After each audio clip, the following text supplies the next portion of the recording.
Bismillahirrahmanirrahim. Assalamualaikum warahmatullahi wabarakatuh. Waalaikumsalam.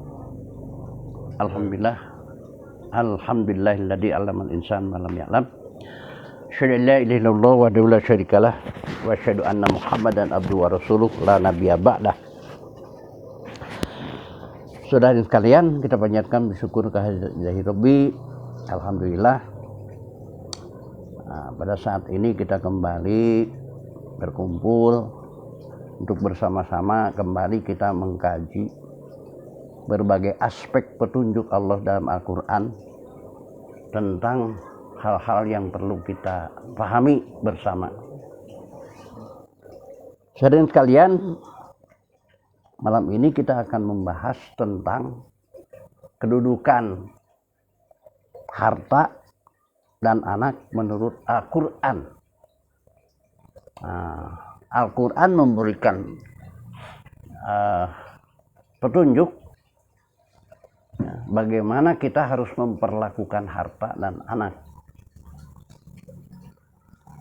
Di dalam surat Kahfi ayat 46 Allah menyatakan, a'udzubillahi minasyaitonir rajim, al-mal wal banun zinatul hayatad dunya wal baqiyatus sholihat khairun inda rabbik sawaban wa khairu amala.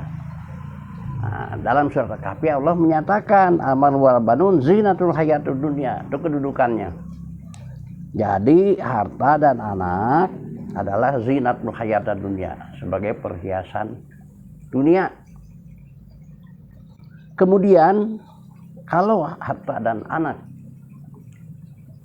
sebagai perhiasan dunia, maka Al-Quran memberi petunjuk bagaimana memanage kedua hal tersebut agar tidak salah ngurus, agar tidak menjadikan hal yang bermasalah kepada kita.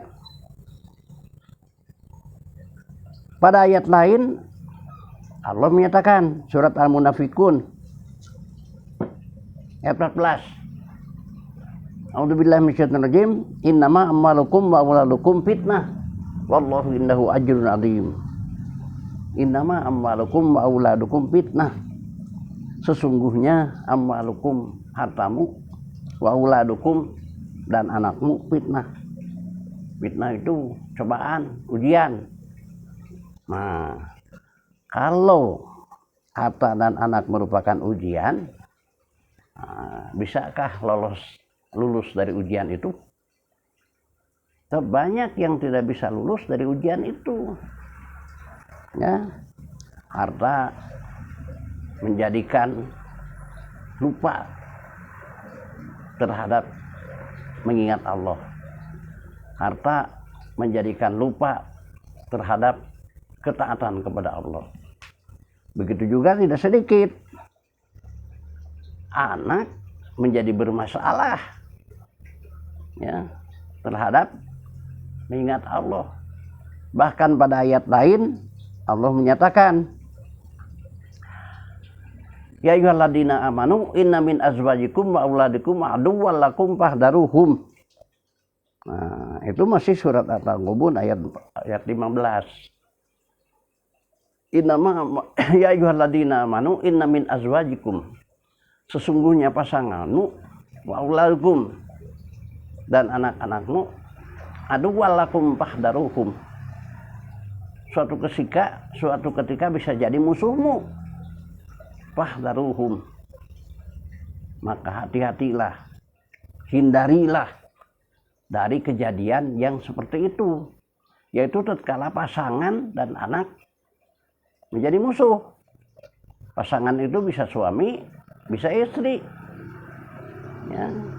Coba aja lihat sekarang di mass media banyak diberitakan ada suami membunuh istri, ada istri membunuh suami karena berbagai permasalahan, ya, masalah judi, masalah ya segala macam lah. Nah, sampai terjadilah hal-hal yang seperti itu. Begitu juga anak bisa jadi musuhmu tatkala tidak dididik dengan baik. Ya. baik itu didikan ilmu agamanya maupun ilmu pengetahuan umumnya.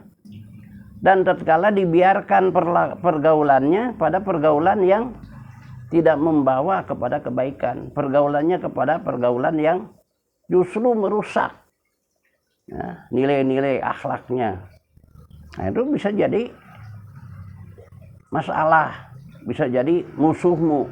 Nah, terus kalian kemudian ayat lain menyatakan di surat Al-Munafikun ayat 9. Nah, a'udzubillahi minasyaitonirrajim.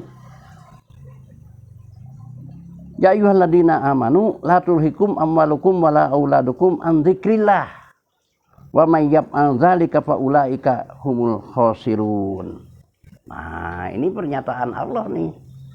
Ya ayyuhalladzina amanu, orang-orang yang beriman. La tulhikum amwalukum wala auladukum an dzikrillah. Janganlah menjadikan penghalang bagimu amwalukum, hartamu, wa auladukum, anak-anakmu, an dzikrillah, untuk mengingat Allah. Jadi jangan sampai terjadi harta karena salah memanage menjadi lupa untuk mengingat Allah, menjadi lupa untuk taat kepada Allah karena hartanya tidak dimanage dengan baik. Akhirnya ya menjadikan bermasalah harta itu kepada kita, membawa kemadaratan, membawa kerugian.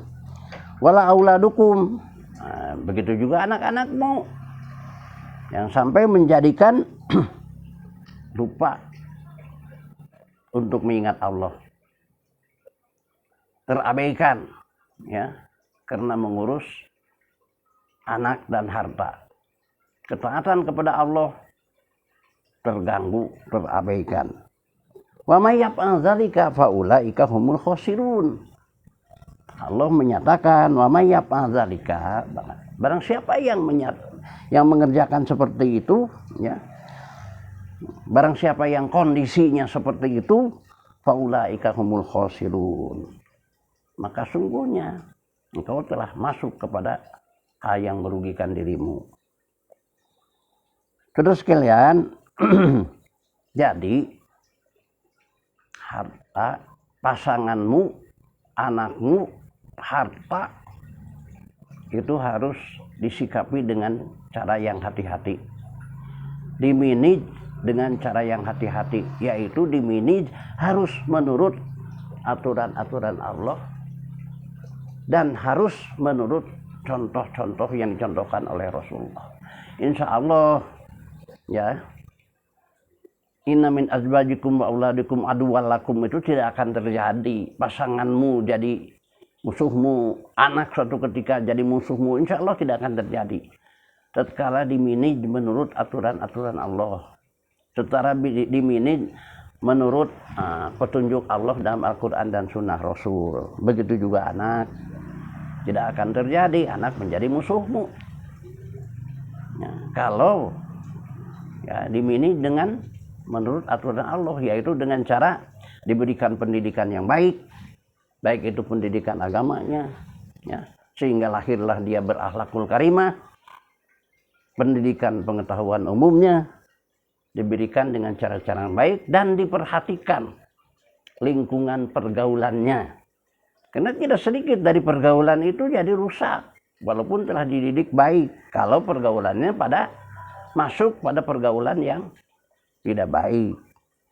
Nah, sebab tadi sudah dikatakan innama amwalukum wa auladukum fitnah ya, harta, innama amwalukum itu sesungguhnya hartamu, innama amwalukum wa auladukum, harta dan anak itu fitnatun, ujian.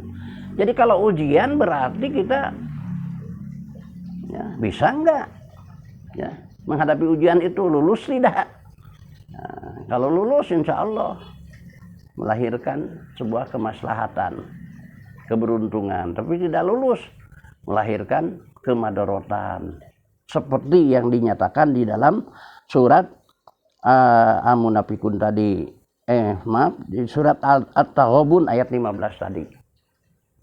Nah, itulah saudara sekalian, ya, kedudukan harta dan anak di dalam Al-Quran adalah satu sisi sebagai perhiasan, ya. Amalu wal banun zinatul hayatad dunya, sebagai perhiasan. Di sisi lain juga sebagai sebagai ujian, ya. Innama amwalukum wa auladukum fitnah, ujian, cobaan. Di sisi lain juga bisa menjadi, ya, musuh.